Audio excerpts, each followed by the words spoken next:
What's up guys, Stark here. In today's character spotlight we are going to take a look at Eric Bloodaxe, and we are getting down to the end of these characters that are currently available in the global version. I think I have maybe 3 or 4 left. I'm not sure of the exact number, but we are definitely getting towards the end of this series, so thank you all for putting up with me for this long. Anyway, let's just get into the video here. I have his pictures on the screen right now, and his pictures are pretty generic, pretty average, and honestly, that's basically what this character is. He's just like your mid-tier, middle-of-the-pack character who has a pretty powerful noble phantasm that you can utilize if you utilize it properly. So he is a berserker, so he will be effective against all servants, dealing more damage to them except for shielders, but he will take double damage from all servant types as well except for shielders and berserkers. And he is a 2-star, so he will go up to level 65, and he will have 6,290 attack, and he will have 7,688 HP.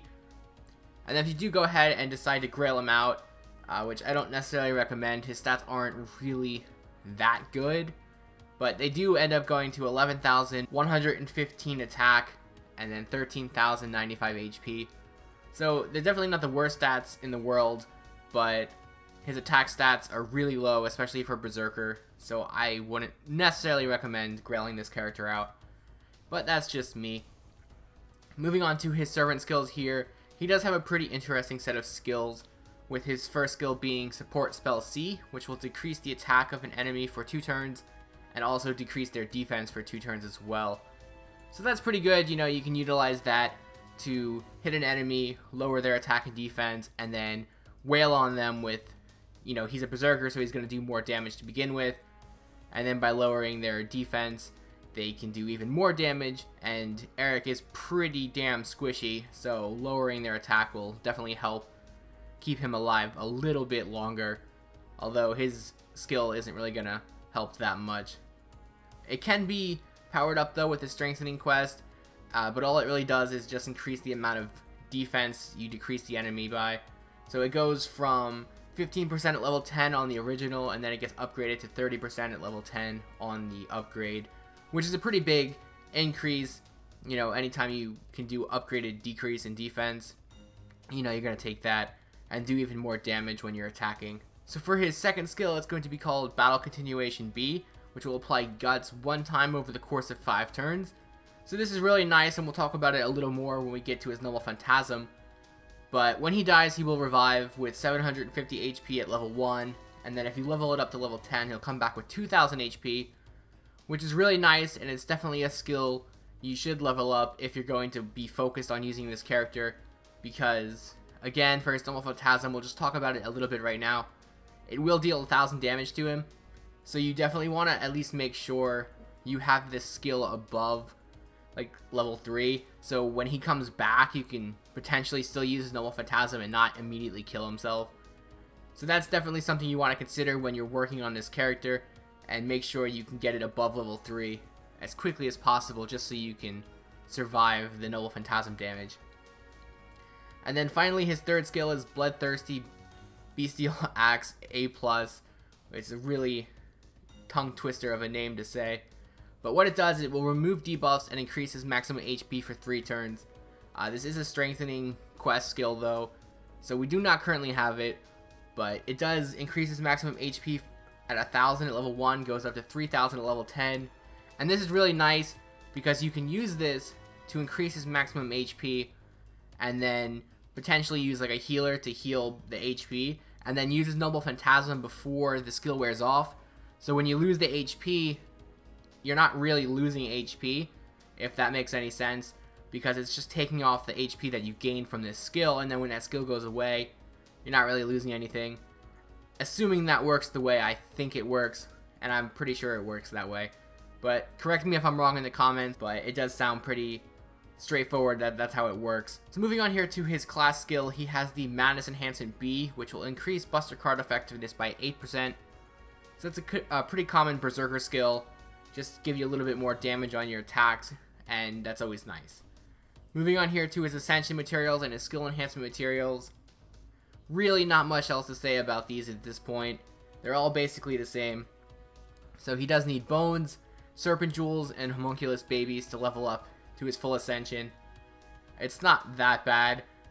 And then for his skill enhancement materials, he's going to need homunculus babies, the bones, and the talons or claws as well. So again, it's up to you if you want to max this character out, but like I said, I do recommend, if you're going to be using this character, at least level up his second skill to level 4 or higher so you can combo it and negate the damage with his NOLA Phantasm the best you can. So moving on here to his craft essence, which is going to unlock the bloodthirsty axe. This will increase critical strength of all allies by 25% while in the field. So it's a pretty generic craft essence. It's definitely not going to be something that you want to go for. I don't think it's really like a goal compared to some other craft essences like Hercules, where that is like an absolute must get. This is pretty much something you'll just unlock naturally if you're using this character, and you'll probably never use it. Moving on here to his command cards and his NOLA Phantasm.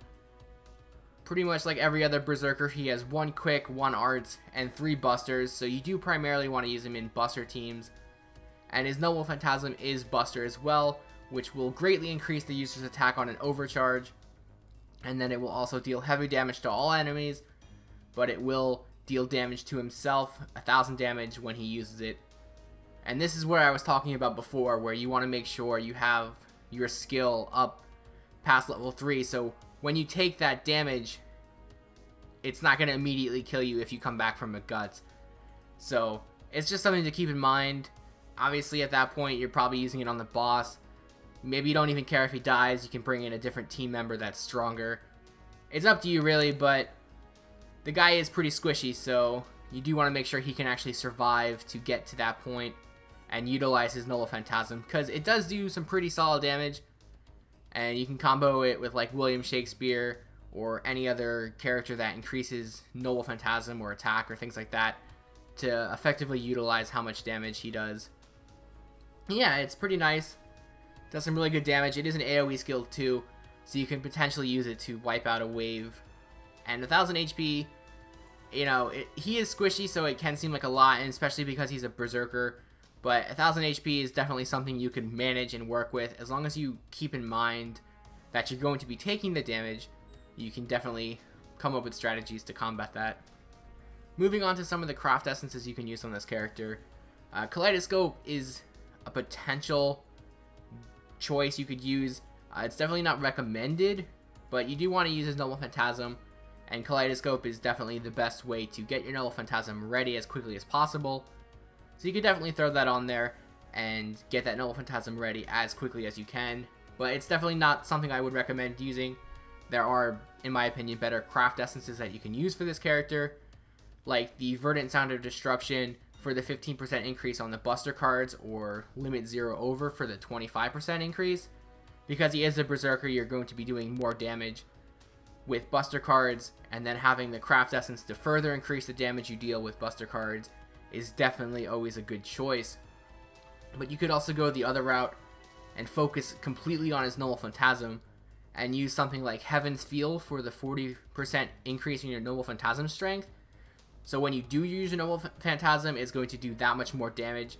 Or if you're really a Thrill Seeker or a Daredevil, you could try using Black Grail, which will increase your NOLA Phantasm strength by 60%, but you will lose 500 HP every turn, and that's where the huge risk comes into play, because he is really squishy, like I keep saying, and you will take damage from his NOLA Phantasm, so you're definitely going to have to play smart if you're going to risk using Black Grail on him. But if you can pull it off and you can get to the boss stage or whatever stage you want to use NOLA Phantasm, it's going to do a ton of damage. So that's pretty much going to wrap up the video here for Eric. We are going to leave you here with his NOLA Phantasm, and I will see you guys tomorrow.